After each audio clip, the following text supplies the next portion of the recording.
सोमवारपासून आमच्या 36 जिल्ह्यांच्या आढावा बैठका वेगवेगळ्या जिल्ह्यातल्या जिल्हा परिषदा, तालुका पंचायत, महानगरपालिका, नगरपालिका, नगरपंचायतीच्या चालू आहे। उद्या शेवटचा दिवस आहे। आज सकाळी मी इथं 9 वाजता चालवलो आहे। 9 वाजल्यापासून आतापर्यंत आजचे जे काही प्रांताध्यक्षांनी जिल्हे घेतलेले होते ते सगळे मी संपवले। दुपारी तुम्ही मला काही प्रश्न विचारत होता, मला त्याबद्दल एवढं सांगायचं आहे की जे काही आता टीव्ही वेगवेगळ्या चॅनलला चाललेलं आहे त्याबद्दलची पूर्ण माहिती मला काही नाहीये। माझा त्या गोष्टीशी डायरेक्ट अजित पवार म्हणून दुरान्वयी देखील संबंध नाही। मला 35 वर्ष महाराष्ट्रातली जनता ओळखते। त्या संदर्भामध्ये मी उलट या निमित्तानं संपूर्ण माहिती घ्यायचं ठरवलेलं आहे। कारण मागे एकदा 3-4 महिन्यापूर्वीची गोष्ट असेल की अशा पद्धतीचं काहीतरी चाललंय असं कानावर आलं, त्यावेळेस मी सांगितलं की असलं काही चुकीचं केलेलं मला चालणार नाही।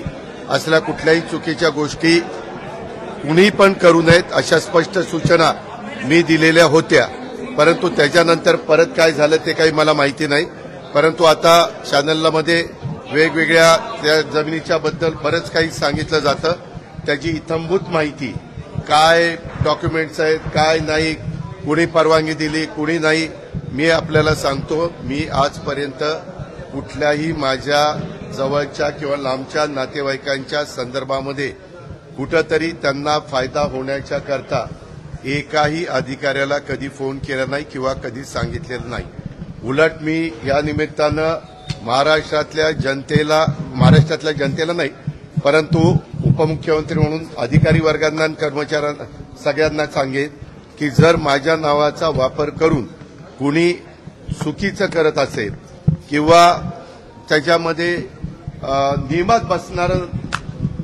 नियमात न बसणारं करत असेल तर त्याला कुठलाही माझा पाठिंबा नसेल। मी फार कायद्याच्या नियमाच्या चौकटीमध्ये राहून काम करणारा कार्यकर्ता आहे, हे आपल्याला सगळ्यांना माहिती आहे। आणि त्याच्यामुळं मी आता मला आज कुणीतरी दुपारी मगाशी एक दाखवलं, मुख्यमंत्री म्हणाले की ह्याची चौकशी मी करतो। जरूर मुख्यमंत्र्यांनी चौकशी करावी, तो त्यांचा अधिकार आहे। जर उद्या कुठल्याही बाबतीमध्ये कुणी काही तक्रार केली तर चौकशी करून त्याची शहानिशा करणं, त्याच्यातली सत्यता पडताळून बघणं आणि त्याच्यामध्ये काय नक्की घडलंय ते त्या ठिकाणी पाहणं हे सरकारचं कामच आहे। पण आतापर्यंत मी दिवसभर इथं असल्यामुळं मी त्याची माहिती घेतली नाही। मी त्याची माहिती घेऊन परत तुम्हाला उद्याच्याला भेटीन संध्याकाळीचा, कारण मला पण उद्या दिवसभर काम आहे आणि त्याच्यामध्ये संपूर्ण माहिती काय झालंय, कसं झालंय, कुणाबरोबर डॉक्युमेंट झाले, ते कायदेशीर आहेत का, ते नियमात बसतात का, ह्या सगळ्या गोष्टी माहिती घेऊन वस्तुस्थिती तुमच्या समोर सांगितली। कंपनीचा जो पत्ता आहे, कंपनीचा पत्ता तो घरचा पत्ता आपल्या अरे बाबा ऐक ना, थांब, तुलाच फार कळतं का? मी स्वतःहून आलोय ना। मी काय सांगतोय, मी एवढंच कानावर आल्यानंतर सांगितलं की कुठल्याही गोष्टी चुकीच्या करू नका, एवढं तर मी सांगणार। त्या पद्धतीनं मी सांगितलेलं आहे। परंतु आता ते काय तुम्ही स्टॅम्प ड्युटी म्हणताय, आणखीन काय म्हणताय, त्याची सगळी शहानिशा करतो ना। कारण मीच आज राज्याचा अर्थमंत्री म्हणून काम करत असताना कुठल्याही व्यवहारात कुणी टॅक्सच्या बाबतीत नियमाप्रमाणेच वागलं पाहिजे। टॅक्सच्या बाबतीत नाही, सगळ्याच बाबतीमध्ये नियमाप्रमाणेच गोष्टी झाल्या पाहिजे। कुणीही नियमाच्या बाहेर जाऊन काम करता कामा नये, ह्याच मताचं मी आहे। एक मिनिट, माझ्या घरचा नाही, तो बंगला पार्थ अजित पवारांच्या नावाने आहे, त्याच्यावर तो पत्ता त्याचा आहे, समजलं का? पण टार्गेट केलं जातं असं म्हणणं